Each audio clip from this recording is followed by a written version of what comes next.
Hey everybody, welcome back to the program. Today I'll be checking out Paul McCartney's 10th studio album titled Flaming Pie. This was originally released in 1997. And while there was a vinyl pressing done back then, trying to track that down now is going to cost you at least $100, if not more. And so a lot of fans were eagerly anticipating this release. This is part of the Paul McCartney Archive collection. This was started back in 2010, and they also took into account the fact that back in the 90s when this was released, this was really made more for CD. So there's 14 tracks on here, and the original pressing is a single LP, but you gotta imagine 7 songs per side really cram those tracks on there, whereas this one spread it out across 2 LPs. And while I haven't heard that original pressing, I have to imagine that this is going to sound a lot better in terms of fidelity. If you have an original pressing and you pick this one up, I'd love to hear what you have to say in terms of the sonic quality, the differences between the two. But anyway, getting back to this, this came out 2020, summer, July. And I was lucky enough to get sent this copy from Universal Music, but just keep in mind my opinions that I'm going to be talking about as this video goes are my own. This is not a sponsored video whatsoever.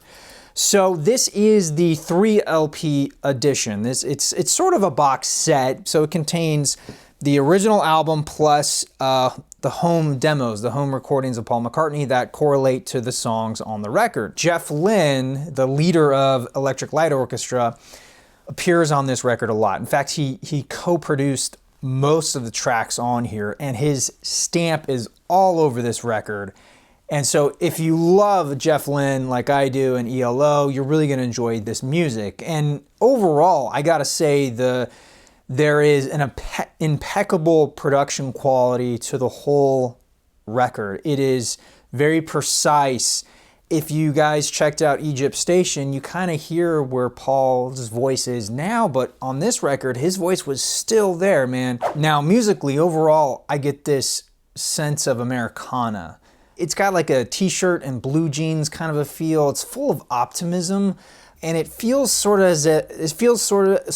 as if someone is experiencing the US for the first time, and they got in a car and they just drove across the country, and along the way, these moments happen, and in each of those moments are a track on the record. So I'm not gonna go over every song off the album, but I do wanna point out some of my favorites, which include the first song off of side 2. This is Some Days, and I love the way Paul double tracks his vocals on here, and the fact that we get this beautiful arrangement by George Martin. It just sounds like the good old days. And then moving on to track 2 on the same side, we have Young Boy, and this to me is such a gem of a Paul McCartney song. It is such a gift. It could be my favorite song off of here, and the fact that we get Steve Miller playing on top of that is just the cherry on top. And then track 3 on, again, side B, we have Calico Skies. Now this was originally recorded in 1992 with George Martin, and this is just a great simple song with Paul fingerpicking on guitar. Now this isn't Blackbird, but it's not too far off either. And then the first track of side C, we have Heaven on a Sunday, and this features Paul's only son, James, who was 19 at the time, playing guitar. They trade guitar licks. It's pretty great. And then just Jeff Lynne's signature backup vocals on here sound so good. They're not like really high in the mix, but they're in there, they're buried in there. And it's just, again, another example of his great production skills. Both Paul and Jeff working together, really. The last of my favorite songs is Beautiful Night, and this has Ringo playing drums, which is great. It's also got Linda McCartney and Jeff Lynne singing backups, and then you also have some arrangement by George Martin, and it's got like an older Paul sound. Like, I mean, like the Wings actually sounds a lot like Wings to me, but just gorgeous production throughout. So we're gonna move on to my least favorite tracks, and the first one used to be, it's a Texas blues song, but it's really a jam song. It's a jam between Steve Miller and Paul McCartney, and they do a vocal trade-off, which is fun, don't get me wrong, but it it feels like a B-side. I don't feel like this should have been on the album. And then the last song that was my least favorite was Really Love You. This is the second song on side D. And this, again, is another jam session. This time Ringo, Paul, and Jeff Lynne. Ringo plays drums, Paul plays bass, and Jeff is on guitar. And again, I'm sure it was a lot of fun to make, but it's a jam song, and it's just like, it feels like another B-side. I just don't think it belongs on this record. Even though it was co-written by Ringo, again, it's not that interesting to me compared to the other tracks on here. Okay, so real quick, I want to go over the demos. They all sound really good despite the fact that they're pretty lo-fi. The first song on here, the song we are singing, I think I actually like this version of it more. It is magical because you can hear background noises, and there's this plane a jet that takes off that feels intentional, and Paul he doesn't miss a beat. He just keeps singing, and it's almost like this found art kind of feeling about it. And then like a bunch of the other songs like Calico Skies, Souvenir, Beautiful Night, Great Day, all have some wonderful moments of everyday life. One of the songs has a telephone ringing in it. Another one, there's people talking. I'm not exactly sure who, but it just has this wonderful, full of life feel. I don't think the demos themselves are essential for your collection, but if you really love this album, you're gonna dig the demos. This came in a really nice, I guess you would call it a box. I'm not really sure. It's got an embossed imagery right here of the Flaming Pie, and then you have the title right there. It's also got this nice, I don't know I guess it's like an Obi strip. It's not quite, but you get the idea. Both the records are housed in here. Overall, the print quality, the paper quality, just fantastic. Really well done. It is a gatefold. There's the back there.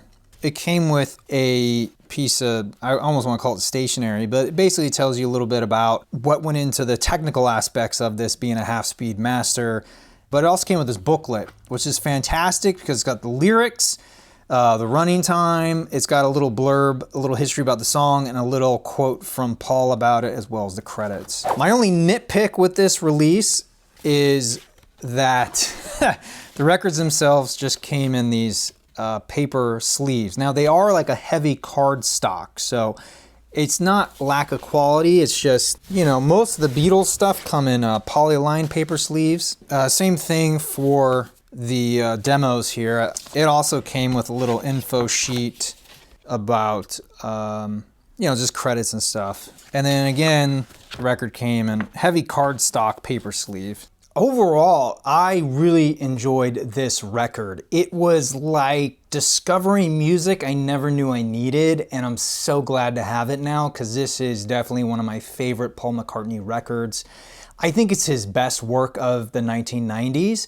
Granted, he didn't put out a lot of work. He was kind of experimenting with his electronic side with the Firemen, but that's a whole nother video for another time. But I just think in terms of pure songwriting, production, overall sound quality, his voice, it's just firing on all cylinders. This is such a great record to put on, to listen to. If I'm gonna have any criticism for this album, it would be that it's 2 songs too long.